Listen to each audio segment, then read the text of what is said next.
Welcome back to our channel. आज हम लोग स्टार्ट करने जा रहे हैं ईस्ट इंडिया कंपनी और बंगाल के नवाब, चैप्टर नंबर 2 मॉडर्न हिस्ट्री का ये है चैप्टर नंबर 2। इसमें हम लोग देखेंगे कि बंगाल के नवाबों का क्रम कैसे कैसे रहा है। सबसे पहले तो बंगाल के नवाब में सबसे पहले बने कौन? मुर्शिद कुली खां। उसके बाद सुजाउद्दीन, उनके दामाद बन गए थे सुजाउद्दीन। उसके बाद फिर सरफराज। ये तीन क्रम हम लोग एक साथ याद रखेंगे, मुर्शिद कुली खां, सुजाउद्दीन और सरफराज। नेक्स्ट है जो अलवर्दी खां, सिराजुद्दौला, फिर मीर जाफ़र, मीर कासिम, फिर से मीर जाफ़र बने हैं। उसके बाद लास्ट कौन थे? नजीमुद्दौला थे। अब हम लोग आगे देखते हैं इस चैप्टर में क्या क्या इंपॉर्टेंट है। मुगल सम्राट द्वारा स्वतंत्र रूप से नियुक्त बंगाल का अंतिम गवर्नर कौन था? मुर्शिद कुली खां। इसने अपनी राजधानी ढाका से कहा मकसूदाबाद और नगर का नाम क्या? मुर्शिदाबाद रख दिया। इसने भूमि बंदोबस्त इजारा व्यवस्था आरंभ की, इजारा व्यवस्था स्टार्ट किया। आगे हम लोग देखते हैं अलवर्दी खां ने यूरोपियों की तुलना मधुमक्खियों से की और कहा कि यदि उन्हें न छेड़ा जाए तो वो शहद देगी और यदि छेड़ा जाए तो वो काट काट कर मार डालेंगे। ये अलवर्दी खां का स्टेटमेंट था, तो अलवर्दी खां के स्टेटमेंट को भी ध्यान में रखिएगा, ये पूछ सकते हैं क्वेश्चन। उसके बाद इनकी मृत्यु के पश्चात सिराजुद्दौला उत्तराधिकारी बने हैं। ब्लैक होल की घटना 20 जून, ब्लैक होल की घटना कब हुई है? 20 जून 1756 को सिराजुद्दौला के टाइम पीरियड में हुआ था ये ब्लैक होल की घटना। ये डेट ध्यान में रखिएगा, 20 जून 1756, और किसके टाइम पीरियड में हुआ है? सिराजुद्दौला के टाइम में हुआ है। जे जेड हॉलविल के द्वारा क्या ये ब्लैक होल की घटना है, उनके बारे में जो बताया गया था, किसके द्वारा? यह घटना के नाम से प्रसिद्ध हुआ था। तो इसमें है जो अंग्रेज को बंदी बना दिया गया था, एक छोटे से कमरे में, अंधेरे कमरे में बंदी बना दिया था। उसमें मात्र 23 व्यक्ति ही बच पाए थे। इससे ही ब्लैक होल की घटना की गई है। उस टाइम जो समकालीन मुस्लिम इतिहासकार थे कौन? गुलाम हुसैन ने अपनी पुस्तक सियार उल मुस्तखरीन में इसका कोई उल्लेख नहीं किया है। इसका मतलब कोई उल्लेख नहीं किया गया है। आगे हम लोग देखते हैं भारतवर्ष में ब्रिटिश साम्राज्य का संस्थापक कौन था? और रॉबर्ट क्लाइव को माना जाता है, जिसने प्लासी का युद्ध कब हुआ? 23 जून 1757 इसमें बंगाल के नवाब सिराजुद्दौला को पराजित कर पहली बार भारत में ब्रिटिश प्रभुत्व की नींव डाली है। ब्रिटिश प्रभुत्व का नींव कब डाला गया है? सिराजुद्दौला को पराजित करके प्लासी के युद्ध में है जो पराजित हो गए थे कौन? सिराजुद्दौला हो गए थे। किससे? रॉबर्ट क्लाइव से हो गए थे। कब हुआ था प्लासी का युद्ध? 23 जून 1757 को। प्लासी है जो वर्तमान में कहाँ पे पड़ता है? तो पश्चिम बंगाल का जो राज्य है नदिया जिले में भागीरथी नदी के किनारे में स्थित है। कौन सा? तो ये प्लासी। आगे हम लोग देखते हैं कि क्लाइव भारत में गवर्नर के पद पर 1757 से 60 ईस्वी तक कब तक रहे? 1757 से 60 ईस्वी तक रहे। उसके बाद है 65 से 67 ईस्वी तक रहे। इस दौरान उसने अवध के नवाब सुजाउद्दौला के साथ इलाहाबाद की संधि किए थे। ये अवध के नवाब किसके साथ किए हैं? सुजाउद्दौला के साथ इलाहाबाद की संधि भी किए थे। अंग्रेज सैनिकों का एक श्वेत विद्रोह उसके समय में हुआ था, श्वेत विद्रोह भी हुआ था। क्लाइव द्वारा बंगाल में सफलतापूर्वक एक लुटेरा राज की स्थापना की गई। बंगाल में मतलब इनके टाइम पीरियड को कहा गया है लुटेरा राज का स्थापना हुआ है। क्लाइव में एक सैनिक के रूप में जन नेता थे। पीठ का यह कथन था कि वह स्वर्ग से उतरा जनरल था। वही पीठ क्या कर रहे हैं कि वह स्वर्ग से उतरा जनरल था। इनके टाइम पीरियड को लुटेरा राज की स्थापना भी कहा गया है और पीठ का कथन था कि वह स्वर्ग से उतरा जनरल था। आगे देखते हैं हम लोग अलवर्दी खां के उत्तराधिकारी नवाबों में मीर कासिम सबसे योग्य था। अलवर्दी खां के जितने भी नवाब थे उसमें सबसे योग्य कौन था? उत्तराधिकारी जो हुए हैं नवाबों में सबसे योग्य कौन थे? तो मीर कासिम थे। कौन थे? मीर कासिम सबसे योग्य थे। पूर्णिया तथा रंगपुर के फौजदार के रूप में वो अपनी योग्यता पहले ही दर्शा चुके थे। ये पूर्णिया और रंगपुर में फौजदार के रूप में अपनी योग्यता पहले दर्शा चुके थे। वो अपनी राजधानी मुर्शिदाबाद से कहाँ लेके चले गए? मुंगेर। मुर्शिद कुली खां है जो मुर्शिदाबाद लेके गए थे और मुर्शिदाबाद से मुंगेर कौन लेके चले गए? मीर कासिम लेके चले गए। और वो कलकत्ता से दूर रखना चाहते हैं अपने क्षेत्र को है, तो उसी कारण कलकत्ता से दूर रहने के लिए अंग्रेजों का हस्तक्षेप वहाँ पे कलकत्ता में अधिक होता था, तो उसी कारण ये मुंगेर चले गए ताकि अंग्रेजों का हस्तक्षेप अधिक न हो। मीर कासिम में सेना का गठन यूरोपीय पद्धति पर करने का निश्चय किया। मीर कासिम क्या किए हैं कि सेना का गठन है जो यूरोपीय पद्धति पर है करने का निश्चय किया। आगे इसके द्वारा मुंगेर में तोपे तथा तोरेदार बंदूकें बनाने की व्यवस्था की गई। मुंगेर में क्या है? तोपे तथा तोरेदार बंदूकें बनाने की मुंगेर में किया गया। इसके अतिरिक्त मीर कासिम राज्य की आर्थिक स्थिति को भी सुधारने के लिए प्रयत्नशील रहा। यहाँ की आर्थिक स्थिति को भी सुधारने के लिए जिन अधिकारियों ने गबन किया था उन पर बड़े बड़े जुर्माने लगाए, कुछ नए कर लगाए तथा पुराने करों का 3/32 भाग अतिरिक्त कर के रूप में लगाया गया। उसने एक और कर खिजरी जमा को भी जो अभी तक अधिकारियों द्वारा छुपाया जाता था अभी प्राप्त किया। 22 अक्टूबर को 1764 को क्या हुआ था? 22 अक्टूबर यह बक्सर का युद्ध हुआ था। 23 जून 1757 ईस्वी को क्या हुआ था, प्लासी का युद्ध हुआ था। और 22 अक्टूबर 1764 क्या हुआ था, बक्सर का युद्ध हुआ। इसमें कौन कौन भाग लिए थे, तो अंग्रेजों के खिलाफ में कौन कौन थे, तो मीर कासिम थे, मीर कासिम, अवध के नवाब सुजाउद्दौला और मुगल सम्राट कौन थे, शाह आलम द्वितीय थे। 3 लोग थे और एक साइड कौन था, अंग्रेज था। मीर कासिम, अवध के नवाब सुजाउद्दौला, दिल्ली के मुगल सम्राट शाह आलम द्वितीय और अंग्रेजों की तरफ से थे। ये बक्सर के युद्ध में हो रहा था। आगे हम लोग देखते हैं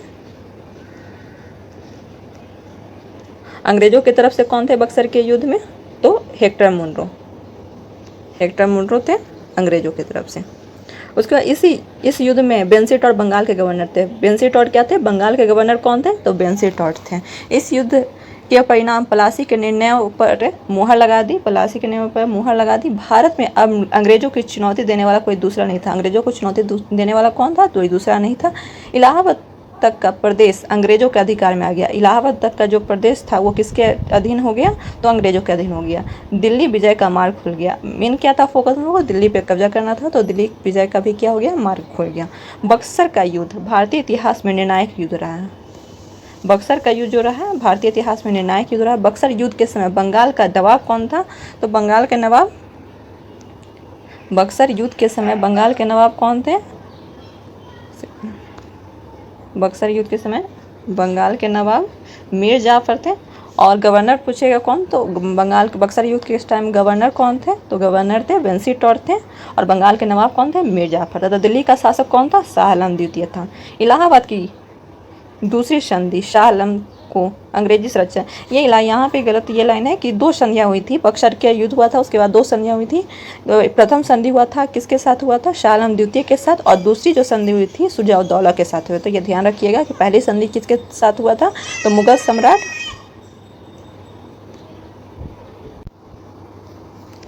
पहली संधि शाह आलम द्वितीय के साथ और दूसरी संधि सुजाउद्दौला के साथ। और इसी संधि के द्वारा क्या हुआ कि अंग्रेजी संरक्षण में ले लिया गया था शाह आलम को अंग्रेजी संरक्षण में ले गया था और उसे इलाहाबाद में रखा।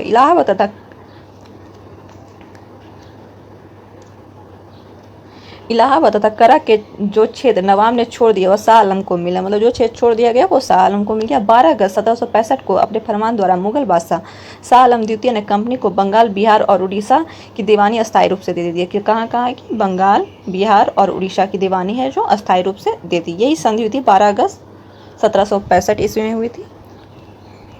आगे हम लोग देखते हैं जिसके बदले कंपनी द्वारा सम्राट को 26 लाख रुपये दिया जाना था। कितना दिया जाना था, 26 लाख रुपये देना था तथा निजामत व्यय के लिए कंपनी को 53 लाख रुपये देना था। इस समय Robert Clive east India company का बंगाल का गवर्नर था।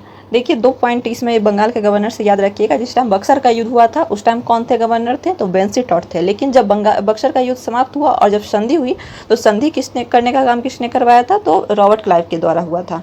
रॉबर्ट क्लाइव, बेंसीटॉट दोनों को ध्यान रखिए। बक्सर के युद्ध के समय बेंसीटॉट और उसके बाद संधि के टाइम में कौन रहे हैं, तो रॉबर्ट क्लाइव रहे हैं।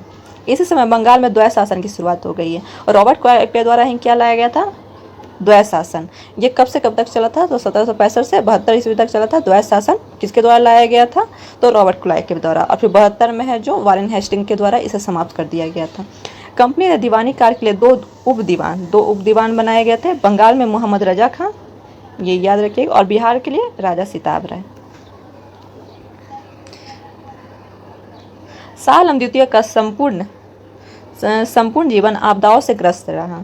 उसे 1788 में अंधा कर दिया। शाह आलम द्वितीय के समय 1803 ईस्वी में दिल्ली पर अंग्रेजों का अधिकार हो गया। 1803 में क्या हो गया, दिल्ली पर अंग्रेजों का अधिकार। शाह आलम द्वितीय तथा उसके 2 उत्तराधिकारी कौन बने थे, शाह आलम द्वितीय के बाद है जो अकबर द्वितीय थे और बहादुर शाह जफर द्वितीय थे। इनको क्या बना दिया, पेंशन भोगी बात बना के ये रह गए थे।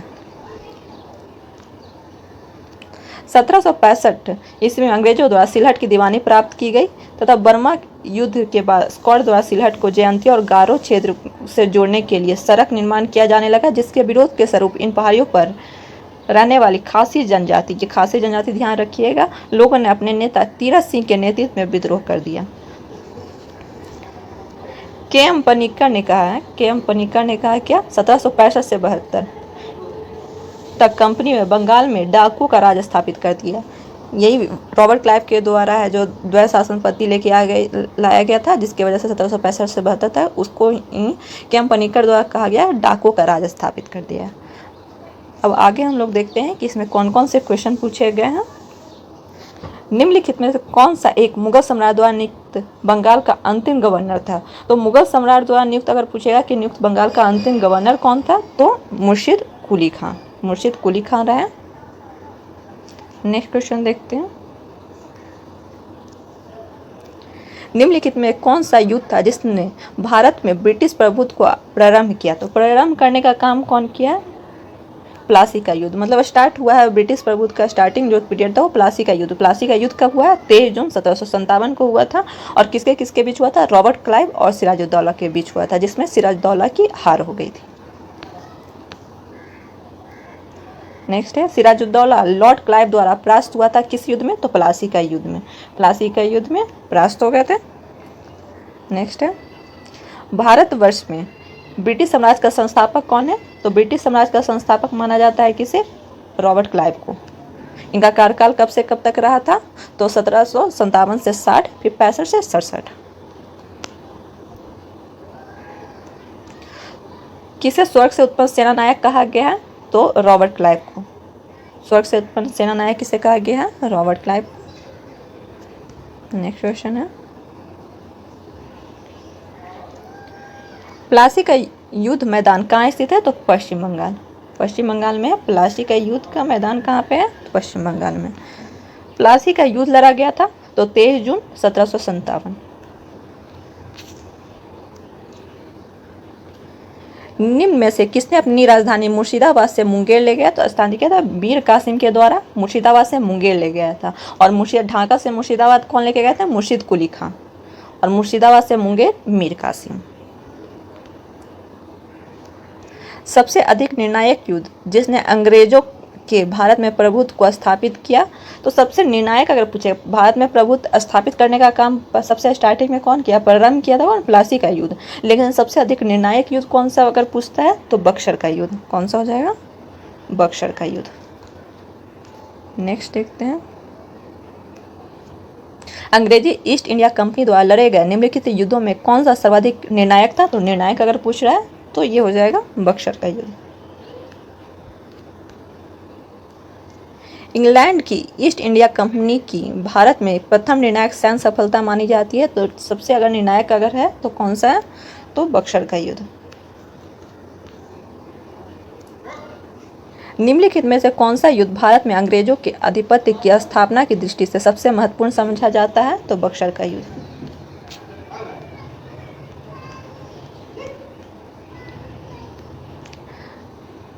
बक्सर के युद्ध के समय दिल्ली का शासक कौन था? तो बक्सर के युद्ध के समय शाह आलम द्वितीय के टाइम पीरियड में हुआ। बक्सर की लड़ाई के समय बंगाल का नवाब कौन था? तो जिस टाइम बक्सर की लड़ाई हो रही थी उस टाइम बंगाल का नवाब कौन था? मीर जाफर। बंगाल का गवर्नर पूछे तो वेंसीटॉट। नेक्स्ट है, निम्नलिखित में से जिस एक शासक ने ईस्ट इंडिया कंपनी को दीवानी प्रदान की थी वह कौन था? तो ये शाह आलम द्वितीय ईस्ट इंडिया कंपनी को दे दिया था, दीवानी प्रदान कर दिया। कब? ये हो गई थी इलाहाबाद की संधि हुई थी, इसको ध्यान में रखिएगा। ये प्रथम संधि के द्वारा ये शाह आलम द्वितीय के साथ जो हुई थी वो प्रथम संधि हुई थी। और द्वितीय संधि हुई थी किसके साथ? अवध के नवाब शुजाउद्दौला के साथ।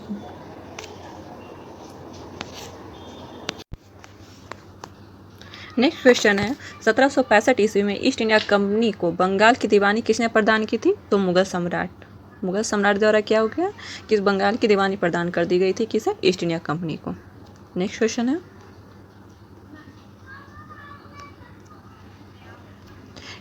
किस गवर्नर के कार्यकाल में ईस्ट इंडिया कंपनी को शहंशाह शाह आलम द्वारा बंगाल, बिहार तथा उड़ीसा में दीवानी अधिकार दिए गए? तो ये क्लाइव के टाइम पीरियड में, लॉर्ड क्लाइव के टाइम पीरियड में। सम्राट शाह आलम द्वितीय ने ईस्ट इंडिया कंपनी को बंगाल, बिहार तथा उड़ीसा की दीवानी प्रदान की थी। कब? 12 अगस्त 1765 ईस्वी को। 12 अगस्त 1765 ईस्वी को। इलाहाबाद की संधि के बाद रॉबर्ट क्लाइव ने मुर्शिदाबाद का उप दीवान किसे बनाया था? तो मुर्शिदाबाद के बन गए का है जो उप दीवान मोहम्मद रजा खां। और बिहार में किसे बनाया गया था? सिताब राय को। नेक्स्ट क्वेश्चन है, वर्ष 1765 में दीवानी प्रदान किए जाने के बाद ब्रिटिश सबसे पहले निम्नलिखित में से किस पर्वतीय जनजाति संपर्क में आए थे? तो खासी जनजाति या तीरथ सिंह के द्वारा किया गया था। नेक्स्ट क्वेश्चन, 18वें शतक में भारत में लड़े गए युद्धों का निम्नलिखित में से सही कालानुक्रम कौन सा है? तो सबसे पहले कौन सा हुआ? अंबर का युद्ध, अंबर युद्ध, फिर प्लासी युद्ध, वांडी वॉश का युद्ध, फिर बक्सर का युद्ध। अंबर का युद्ध कब हुआ था? 1749। प्लासी का युद्ध 1757। वांडी वॉश का युद्ध हुआ था 1760। फिर बक्सर का युद्ध 1764। नेक्स्ट क्वेश्चन है, उस फ्रांसीसी सेनापति का नाम बताइए जो 1760 के वांडी वॉश युद्ध में पराजित हुआ था। तो कॉन्ट डी लाली। अंग्रेजों की तरफ से कौन था? आयरकुट। और फ्रांसीसी सेनापति कौन था? कॉन्ट डी लाली।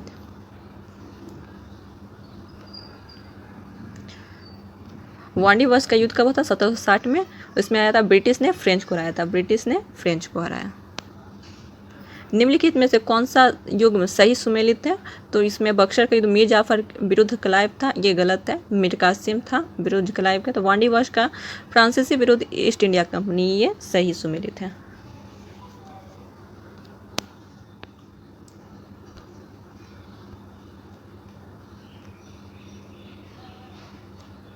निम्न में से किसने भारत में अंग्रेजों का सर्वाधिक विरोध किया था? तो मराठा के द्वारा सबसे ज़्यादा विरोध किया गया था। इसी के साथ सेकेंड चैप्टर समाप्त होता है। हम लोग थर्ड चैप्टर को जल्दी कवर करेंगे।